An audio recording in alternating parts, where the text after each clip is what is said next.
but we have to discuss the Netherlands. They have announced a provisional 30-man squad for the Euros. You can only take 26, but they announced their provisional 30-man squad for the Euros.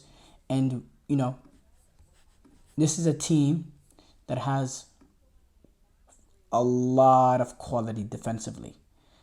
When it comes to defensive quality, they have the talent on that, and they got when they have the capabilities of leaving a guy like a Julian Timber out, who in my opinion is a very good center back but hasn't played much this season, because of injuries and returning late and all that. But he does have talent, and if you can keep a guy out like that who hasn't played much football, it just shows. But when you look at the defenders, Nathan Ake from City, Daley Blind, Van Dijk, Dumfries, Frimpong, De Ligt, Ian Madsen, Van de Ven, Stefan de Vrij, talented defenders, talented center backs, talented fullbacks. I'm very interested to see how they want to start off, what their back line is for the Euros. Jeremy Frimpong has been amazing, a revelation for Bayern Leverkusen. He's been brilliant at that right back position, just absolutely brilliant. But Dumfries, especially in this back three the Netherlands have played the last few years, that they continue to deploy under Koeman, he's just perfect for that right wing back role. Whether they do play with the if they do play with the back three, I expect them to play that back three at the Euros. In the friendlies, they played against the Netherlands. They used the back five or back three against the Scotland. In the friendlies, they played a back four. So they mix and match. It really just depends on what they want to do. But I think Dumfries, defensively, he's a good defender, but his energy to go up and down the field and provide an outlet, he is absolutely a necessity if you were going to play him as a wing back. Now, if you play him as a right back, then that gives Jeremy Frimpong an opportunity to get in there. But whichever right back they go with, I think they'll brilliant there. Virgil van Dijk, he's obviously the captain, the main star of the defense, the main star of the team. But who plays alongside him? That'll be very interesting. Now, De Ligt, he's in the squad. He's had an up and down year with Bayern. He's a possibility. Ake, he can give you something a little bit different. If you're playing with the back five, he's a good outside center back. If you're playing in a back four, can he be the second center back next to Van Dijk? That is an option. He does have the ability to do that. He is a good option. In the qualifiers and in the most important games, he was the guy that played next to Van Dijk and brought it defensively. But you got experience with guys like Stefan de Vrij.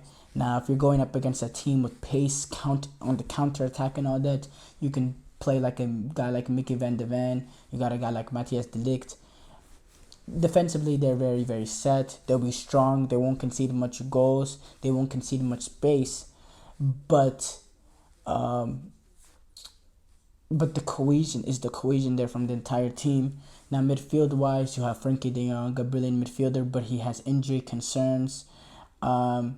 And then you got some guys that, haven't really hit their strides. Someone like a Ryan Gravenberg, Xavi Simons, he's playing very well at PSV. Can he come in and make an impact there? They called up Wijnaldum,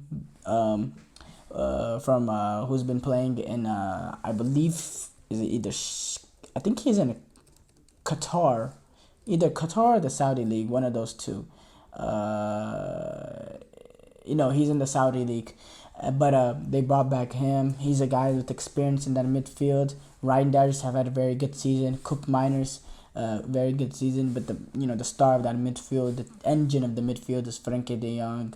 He's gonna be necessary. He's gonna be necessary in that midfield to provide an outlet. He has a good passing range on him. He's comfortable on the ball. He's able to progress play. He's able to dictate play, and a lot of a lot of their attacks will be flanneled through Frenkie De Jong. And then attacking wise, you got a guy like Memphis Depay, someone that Netherlands have been able to count on in the past. Bergwijn, also with pace, a guy that can go in. Cody Gakpo gives you something a little bit different. Can play in that hybrid striker winger role right under the striker. Daniel Malen, another guy with pace. And then Weghorst is someone you can bring in like the way they did against Argentina. If you're down a goal, 10 minutes left, you can switch it, play a little bit more direct. So obviously the star of this team is defensively.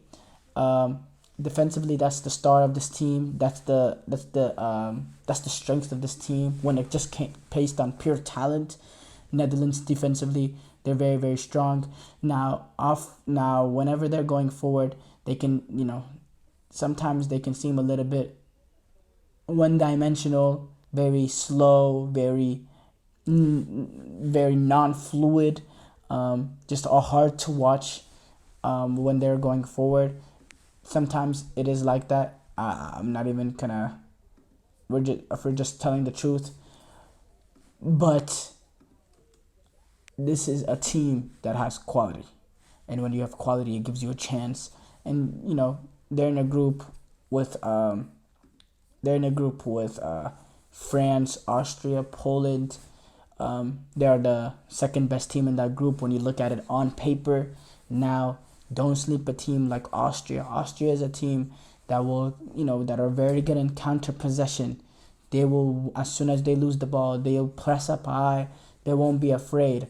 Now, Netherlands, when they go up against weaker opposition, it don't phase them. They're still willing to play compact, to let the other team have the ball. They'll let Austria have the ball and then hit on the counter. They've shown that they're capable of doing that, and they feel comfortable doing that. Whether it is with Louis van Gaal at the World Cup or with Ronald Koeman, they play very, very similar ways.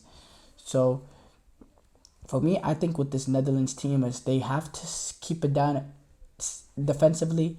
They have to get clean sheets, and then going forward, they have to be clinical.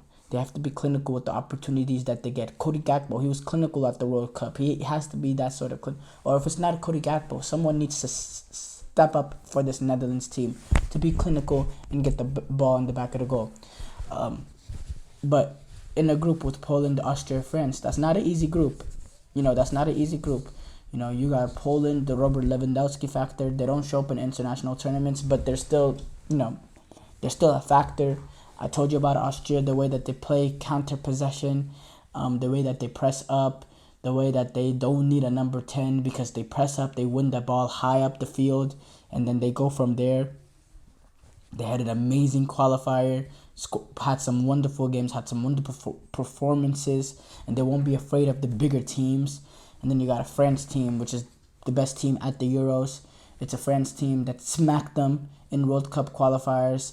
In the Euro qualifiers, in France by destroying them. I believe it was 4-0 or so.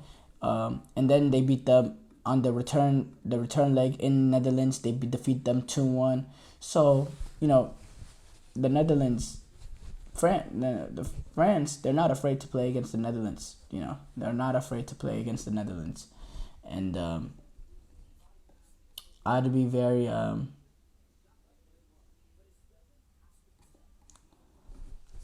careful if I was the Netherlands entering that game, not allowing the space that you gave guys like Mbappe in that first tie whenever they played in France at the Euro qualifier. They gave up a lot of space, and they were down 3-0 in the first half. It was a game over in the first half. Now, defensively, these players are much better than that when you look at talent, and they cannot allow something of that to happen again, because that'd be an early recipe for getting eliminated in the group stage, which is not out of the question. It's all tricky with the third place team, but it's definitely not out of the question, because I think Austria is a team to be reckoned with.